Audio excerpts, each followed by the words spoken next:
Hi friends, welcome to Pallavi's media. இன்றைக்கி நம்ம முள்ளங்கி மசாலா எப்படி பண்ணுறதுன்னு தான் பார்க்க போகிறோம். நிறைய ஹெல்த் பெனிஃபிட் இருக்குது இந்த முள்ளங்கியை எப்படி நம்ம டேஸ்டியாக மசாலாவாக பண்ணுறதுன்னு தான் பார்க்க போகிறோம்.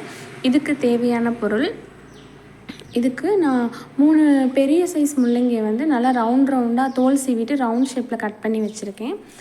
2 பெரிய வெங்காயம், கொஞ்சம் கருவேப்பிலை, ஒரு சின்ன பீஸு இஞ்சி, அப்புறம் ஒரு 4 பல்லு பூண்டை நல்லா தட்டி வச்சுருக்கேன். இதுக்கு மசாலா மிளகுத்தூள் ஒரு டீஸ்பூன் எடுத்திருக்கேன். குழம்புத்தூள் நான் 3 ஸ்பூன் எடுத்திருக்கேன். மஞ்சத்தூள் ஒரு குட்டி ஸ்பூன்லேயும், மிளகாத்தூள் நமக்கு தேவையான அளவு எடுத்துக்கணும். தாளிக்கிறதுக்கு சோம்பு, கடுகு எடுத்திருக்கேன். பெருங்காயத்தூள் கொஞ்சம் எடுத்திருக்கேன். இப்போ ஒரு வடைச்சட்டியில் எண்ணெய் ஊற்றிக்கலாம்.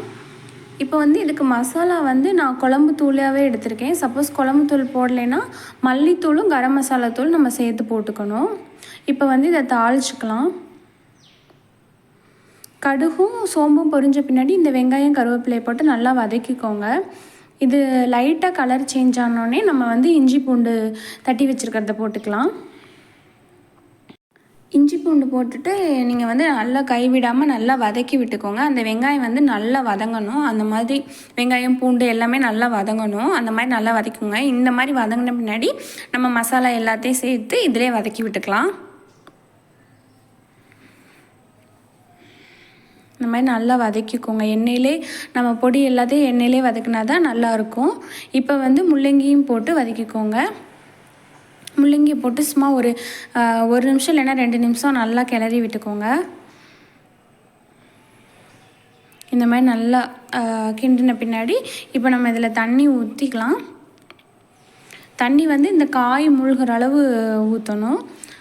ரொம்ப தண்ணி ஊற்றிடக்கூடாது, ஏன்னா முள்ளங்கி கொஞ்சம் தண்ணி விடும். ஸோ ஜஸ்ட் இந்த காய் மூழ்கிற அளவு தண்ணி ஊற்றினா போதும்.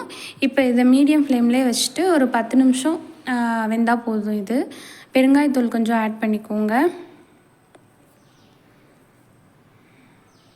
இப்போ இதை நான் மூடி வச்சு 5 to 10 மினிட்ஸ் இடையில எடுத்து கிண்டிகிட்டே இருக்கணும். சீக்கிரமே வெந்துடும். அப்பப்போ எடுத்து பார்த்து கிண்டி விட்டுட்டே இருங்க.